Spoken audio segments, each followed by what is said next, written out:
Hello everyone, welcome to ceadar.ie's Project Season 2, the power of Graph Convolution Network, Master Graph Based Machine Learning. Myself, your host, Roopesh Bharatwaj K R.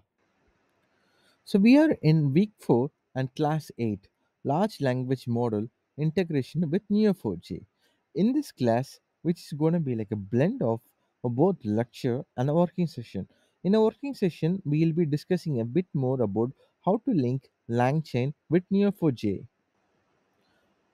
Before jumping into our today's session, let's do a small recap of our previous session. So we talk about like different recommendation systems, and we understood about like what's the collaborative filtering and user-based filtering and item-based filtering as well. Then hybrid systems, it's a combination of both collaborative plus content. And next is like context-aware recommendation systems and session-based recommendation systems. And we did talk about like a matrix factorization missions, temporal and sequential models, reinforcement learning models. So these recommendation systems have like various platforms. It can be used in like e-commerce, like streaming medias, social media networks, travel accommodation and booking sites, like Swiggy's or like restaurant delivery apps, online learning platforms, and gaming platforms. So let's jump into our today's session. In our today's session, we're going to discuss about introduction to large language models, and we're going to talk about a small brief about like LangChains, and also how LangChain is being used in development of large language model applications, and how to connect Neo4j with Python. And finally, we're going to discuss about how to link LangChain with Neo4j. As usual, in this class, we're gonna have like a blend of working session plus a lecture session. At the end of our session, we'll be having like a Q&A as well.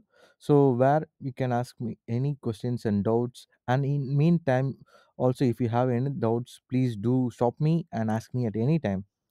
So let's start. So let's talk about the LLM. So basically, the LLM, all we know is like large language models.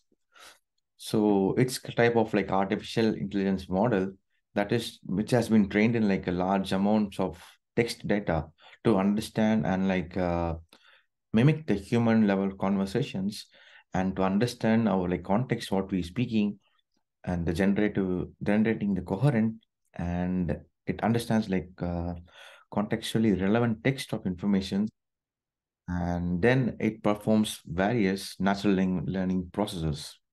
That's how a LLM is being built on. That's the basic of a LLM. So, uh, hi, Christina. Hey, So, hi. So we just started the class like about like LLMs. So basically, LLMs refers to like a large language model.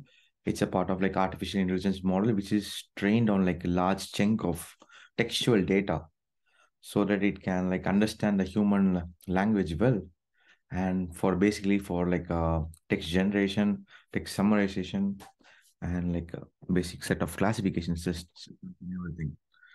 So that's the basic introduction to like LLM. So we all know like there are like different types of LLMs is there. So most of large language models like OpenAI's GPT-4, ChatGPT. So basically these LLMs are from the base of like transformer architecture family. So that means like they are pre-trained on a diverse data sets containing parts of internets and like books, articles, and like other textual informations, research papers, like our comments, our feedbacks, each and everything. It's being trained on that, and these LLMs can be specifically fine-tuned for our set of our own task. For example, like if you want to build a chatbot, we can use this LLM. On top of that, we need to train with our own specific set of data for or like for language translations or summarizations and to do like a novel like detection systems. So these LLMs can be is used. So basically, these LLMs are from the transformer architecture models. So let's jump into like our LLM types.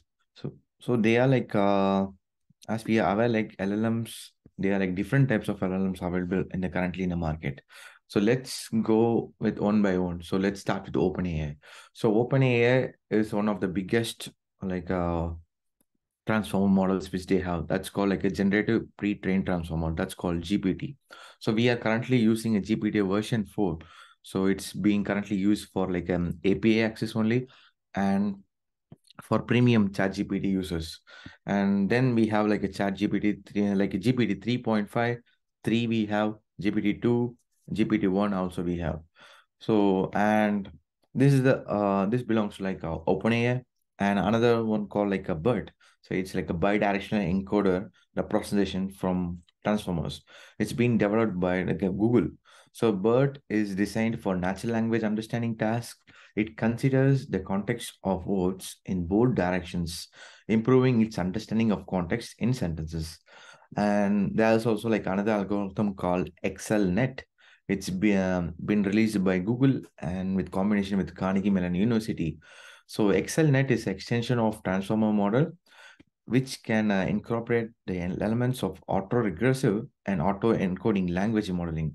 So basically, XLNet aims to capture the bidirectional context while maintaining the advantages of like auto-regressive models. So this is one of the biggest model.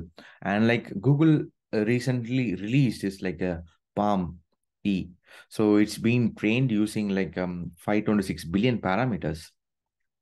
Our like a GPT-3 is being trained with like a 175 billion parameters, and Meta also released its own like 175B. That's the name of that model. And recently there's like a Llama 2 models also. It's been released by our Meta. So these are like a different like models. Now like each and like big companies, they started with the race of development. Which company will give the like a good like a large language model for them. So either it's gonna be like OpenAI or like Google's Bard, or recently the Google released the Google Gemini, or the Google's Pama, or like Facebook's Llama. Likewise, like each and every organization right now has their own set of large language models. But basically, these large language models are based on like a transformer architecture. So let's see how can we do like a fine tuning of a large language model.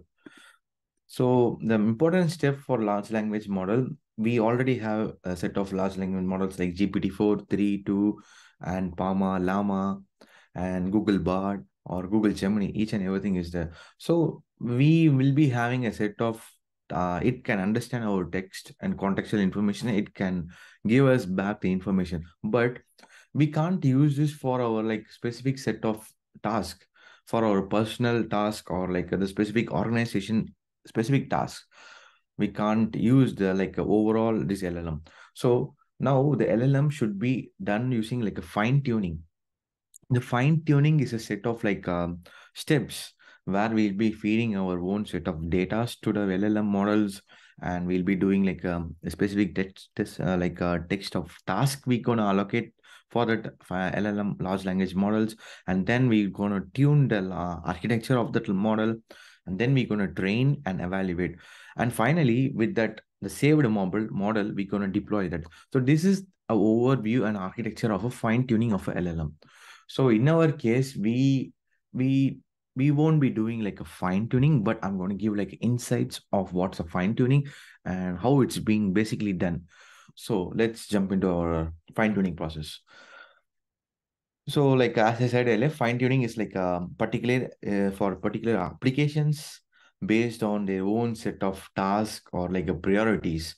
So first of all, we need to find a like we need to be in a clear that what is the task for us, and we need to based on that we need to choose a specific set of pre-trained models. The pre-trained model should best fit our use case. It can be either GPT-3 or GPT-2, BERT, Llama, or Pama, whatever is that. We need to choose the as like a basic model. Why? Because based on that basic model, we're gonna build on top of that, providing the data and retraining that model. If we the what is the purpose of retraining the model is like retraining or fine tuning. So we won't be developing the entire large language model by ourselves. So it reduces the computation cost, and we are not OpenAI, on we are not Google, or we are not Meta or anything. So we are like set of researchers. We have our own organizations. So based on our own organization, we gonna train our model and use that trained model for our organizations. That's the basic concept of fine tuning. So now, the next task is we need to define the task. So what exactly we gonna do? Either it's gonna be like a sentiment analysis we gonna do, or we gonna do like a text classification we gonna do, or a named entity recognition we gonna do, or finding the overall contextual information of the text, or what's the information from the being received from the text. So basically we're going to play around with the text of data, like different text of data based on our specific task. So let's say we're going to do like a text classification or text summarization. That will be better for us. So we need to build an application which is used for text summarizations. So once we are clear with our task, the next important step is to prepare the data set. So as we are dealing only with text summarization, so we need to feed a lot of chunks of textual information to our fine-tuned model, fine-tuned to our pre-choose model. That's our basic model. So we need to give that. So once we feed that with our lot of chunks of data, the textual information, that's the play called like a tokenization.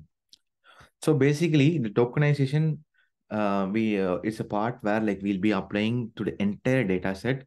So tokenization is used by the pre-trained model architecture, and once the pre-trained model architecture is being done, so we can see which algorithm is better fit for the tokenization. So since we use a already like a pre-trained model, so it can be like OpenAI model, or it can be like either like Google model or Bard model. They each and every organization has their own set of tokenization algorithms. So we need to follow that specific set of tokenization algorithm to match our own data as well. So once we did a tokenization for our textual data, and next is to do like a model architecture. So model architecture is like a very important phase. So where depending on the task, we'll be modifying the architecture of the pre-trained model. For example, we'll be adding extra layers of neural network for a classification task, or we'll be removing a layer of neural network. That means like a basic model which we had. We're gonna go inside that model. I mean, we're gonna remove the last layers. It can be like a sigmoid layer, or ReLU layer, or leaky ReLU layer. So that's the last layer of neural networks. Based on that, we're gonna fine tune our model for our text classification or text summarization or whatever the task. So that's the process. And then next comes is our training. So now like we'll be training using like different batch sizes we'll be using, and we'll be using like a pre-trained weights we'll be using. Then we'll be using like a learning rates, and we'll be performing like a different hyperparameter tunings. So this is the phase. And then we're gonna use like a different loss functions for this. So it can be either like a binary classification loss, or binary classification in the sense like if our task is to predict either like a true or false, then that's the place where we'll be using like a binary classification, or a categorical cross entropy if it has like a multiple categories. So we will be using that. Or like for if it is like a regression set of tasks, then we'll be using like a mean square error as a loss functions for it. And then we'll be using evaluation for this. So then validation and evaluation comes into a different form. So validation of a model is we'll be having like a separate set of data for that, in order to perform in order to monitor the performance during a training. And then we need to evaluate the fine-tuned model on a test set of data, so that we can analyze our new set of data, how it's being done. So once the training and evaluation is done, again we need to improve the performance of our existing model. So that's the place called like hyperparameter tuning. So we already had given our Learning rates we have given, like batch size we have given, each and everything we have given. Now we're gonna customize and like we're gonna increase these rates and of each and everything, and then we'll be applying a hyperparameter tuning, and then we'll be applying a regularization techniques. So basically that's the technique where it prevents from overfitting, especially for if a data set is too small for a fine-tuned data like fine-tuned modeling, we need to do regularization techniques. And then finally we'll be having a best score of the model. That's the model we're going to download that, and then we're going to deploy it in either is like a front end we can deploy it, or we can use for like a chat applications or any other applications we can use. That's the overall concept of how to tune find LLMs, or like how to retrain or like fine tune, how to custom tune LLM. So this is all the basic set of concepts and everything. So why I'm going to give this is because in another like 20 minutes we're going to use a LLM, and we're going to integrate the LLM with Neo4J. So let's move to Langchain section. Let's give a brief introduction to Langchain. So Langchain is an open source framework for developing applications powered by large language models. It provides a modular and flexible architecture that makes it easy to connect LLMs to a variety of data sources and external services, thereby enabling developers to create a wide range of applications using LLM. That's the biggest open source framework used for like LLMs, and it has like very good advantages in it. So let's discuss about like what are the LangChain applications and what are their benefits. Let's talk about features of LangChain. LangChain has like three different features. The main thing is like a chaining, the context awareness, and reasoning. So let's talk about what is chaining. The LangChain allows the developers to chain together different components to create more complex applications. This model approach makes it easier to reuse the code and build upon existing components. That's the biggest advantage of chaining. So let's talk about context awareness.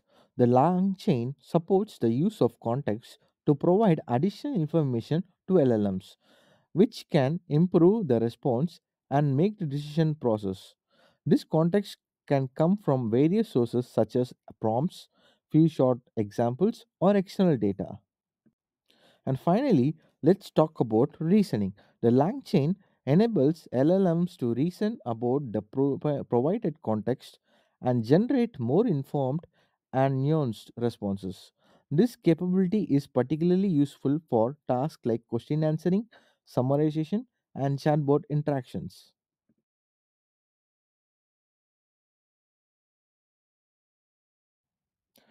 Langchain has like a variety of applications which has been built already, and there are like a couple of famous applications such as like chatbot, document analysis, code analysis and generation, creative and content writing, and education applications. So we all aware like how LLMs is being used, and the integration of LLMs with LangChain enables us to make like a very good standing applications. So let's talk a brief about each of those applications.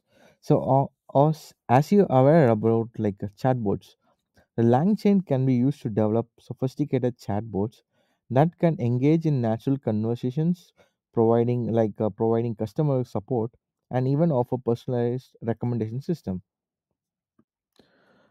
So let's talk about the document analysis. The analysis and summarization using LangChain is like one of the famous topic which is emerged recently.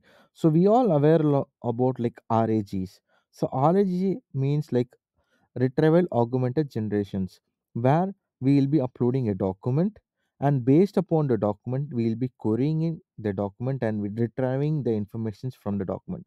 That's called RAG, and basically it does like summarization work, extracting the key informations and generalizing the content, and gives us a precise and brief information from the content.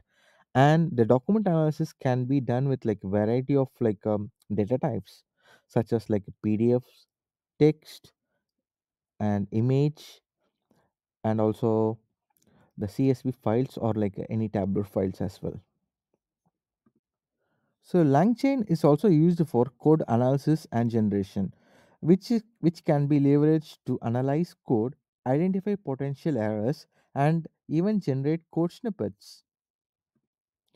Langchain is also used for creative writing and create contents such as poems, script, musical pieces, email, letter in any text format.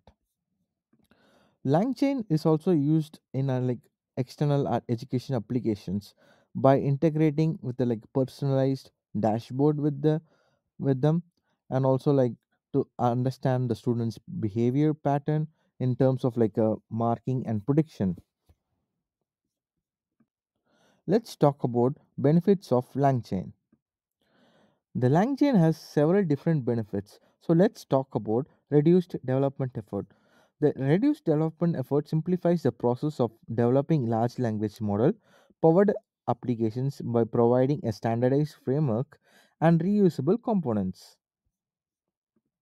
The Langchain improves in scalability because the biggest advantage of Langchain is the modular design, which makes it easier to scale applications to handle increased data volumes and different user traffics. One of the biggest benefits of Langchain is enhanced efficiency. The enhanced efficiency ability to connect LLMs to external data sources and services can improve the application's performance and accuracy. The other important benefit of Langchain is fostered innovation.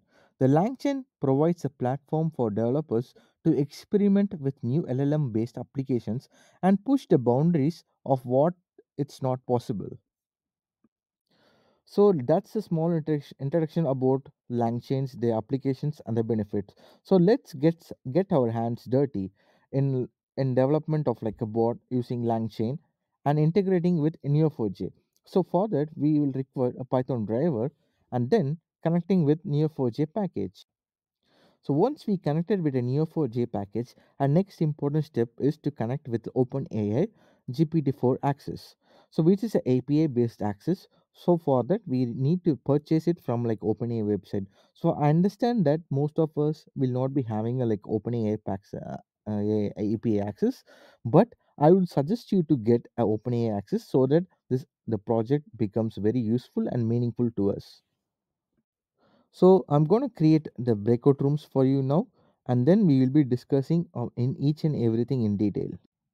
As usual, in breakout rooms, I'll be giving a personalized monitoring and care and support for in order to create our like a bot using LLM and integrating with Neo4j.